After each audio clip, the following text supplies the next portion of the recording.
So this is a question I get a lot, especially with the youth level, is how do I get my players or my son or my daughter to stop dropping their hands during their load? That's typically when it happens. And so I'm going to give you a drill today, but I'm also going to talk a little bit about where your hand should be. We call it a pullback when we get our upper body ready to hit. So we're going to have our torso start to slightly coil in, and we're going to have this motion of a pullback where essentially on our top hand and our top arm, this rear elbow is going to get behind my top hand. So I'm going to make this move right here, and I'll show it from a few different angles. Now, every hitter is going to be slightly different because players get into different stances. Some players will load straight back, so they'll just pull back right here again where their arm is behind their hands in that position. You'll have other players that will tip the bat forward. You'll have some players that will cock their hands down low and then bring them back up. So there's different ways to do it, but if you watch 99% of major league hitters, no matter the style of the pullback, they're all going to get into a very similar position where when their front foot is about to come down into the ground and they're about to swing, this rear arm is going to be somewhere behind their hands. Again, some might have their arm just slightly above it. Some might have it slightly below it.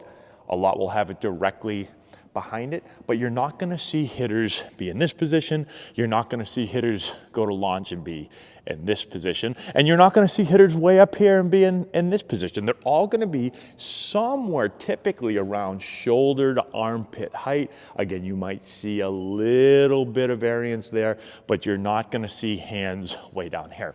When I work with youth hitters, I get tons of videos sent in to me from parents and from players, and they talk about whether they're a coach of a team or, again, if it's their son or daughter, you'll see launch positions where hands are literally way down here. And from this position, the only thing I can really do is attack way uphill on the ball, and I'm going to be underneath the ball. And we talk a lot about being slightly up through the hitting zone, but if you have hands that are way down here, you're not going to be slightly up through the hitting zone. You're going to be way under the ball and way up through the hitting zone.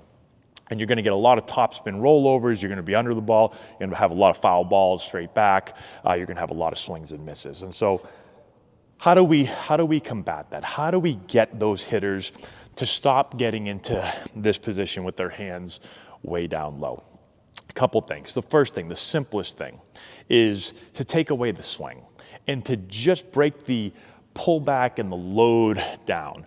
And so I've talked about this in prior videos, but a lot of times we just want to go right to hitting the ball.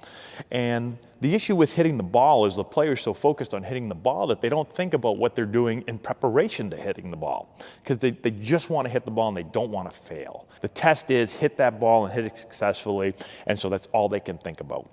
So we want to remove the ball. So just get rid of the ball. Whether it's flips, batting practice, tee, doesn't matter. Get rid of the ball.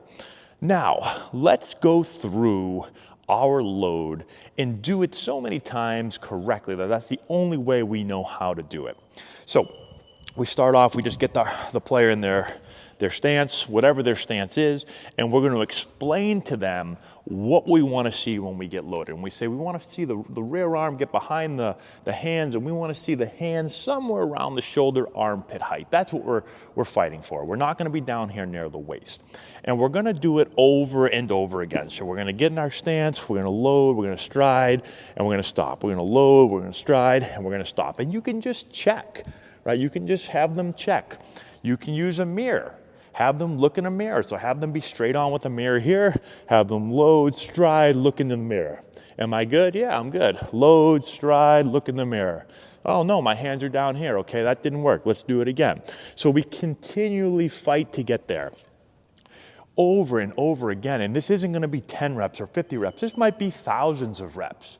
And you have to be willing to do the boring work. And this might seem quite boring for some players. But if you want to make the correction, you've got to get in a lot of reps. If you have players that do something incorrectly, and that's the only way they know how to move, and that's the way they've been doing it for we don't even have to say years. Some players have done it for years, but maybe it's for months. That's still a lot of reps, and that's the only way their body knows how to move, and so we have to break that. So whether it's through video, through using a mirror, through having a coach there, a parent there, just giving them feedback, having them stride and stop and look. All really, really important to do that over and over again. Now, what I'll do with a lot of players, when I'm giving lessons with players, if a player's going to be in that position, well, I'm going to grab onto them, and I am going to hold on to their upper body, and I'm going to grab their rear arm and their hands, and when they go and they load and stride and they do this, I'm not going to let that happen. I'm going to grab them, and I'm going to pull them up into a better position. So if they're here, I literally take them, and I go, nope, that's where we want to feel. Do you feel that? Look at that. See that? Okay.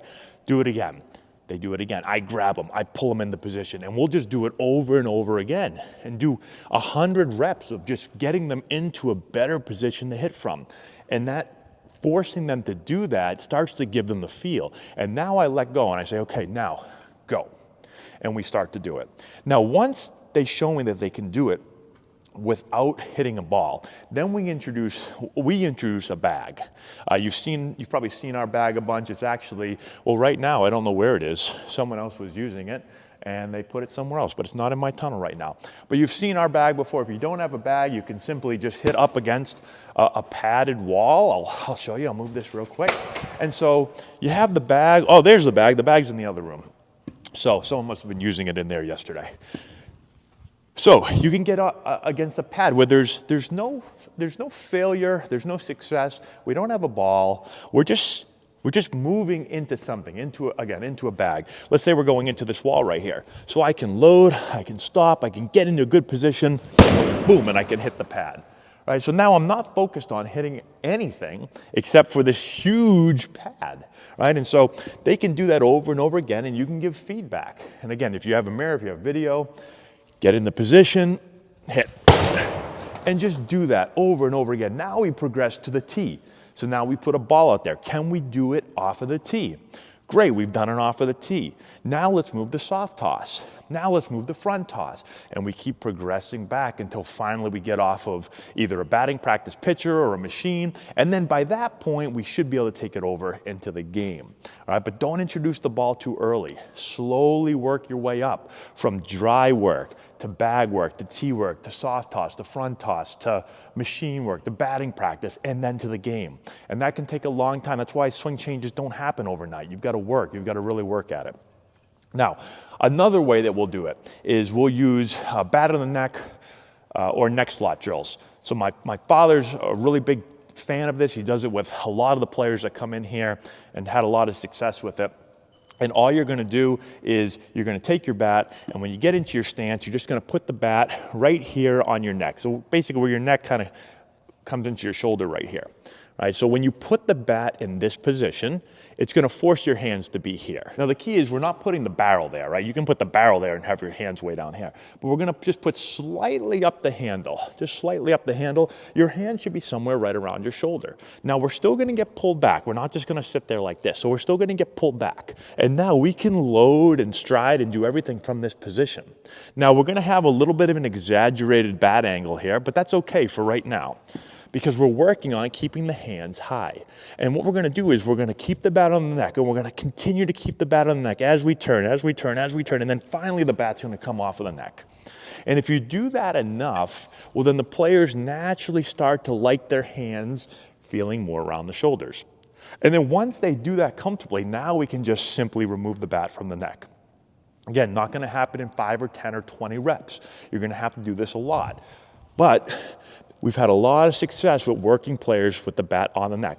The other thing that this drill does, it does a whole lot of things. It doesn't allow the player to push because their neck's in the way, so it forces the player to turn their barrel back. It allows them to rotate well, so all other benefits of the drill as well. But one key thing is, for players that want to get into really poor hitting positions, no, you can't do that. If my bat's here and I don't take the bat off my neck until I start to turn to hit, it forces me to have my hands up.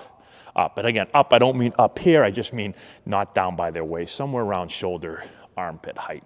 So those are a couple of ways to help players that have that issue. Again, a very common issue. We see it every day with new players coming into the facility to work, and those are some of the ways that we use to help them. If you want more ideas, again, go to the description box below. We have a hitting course down there. You can check out all of our drills. We've got over 50 of them, and a lot of them pertain to getting into a really solid hitting position.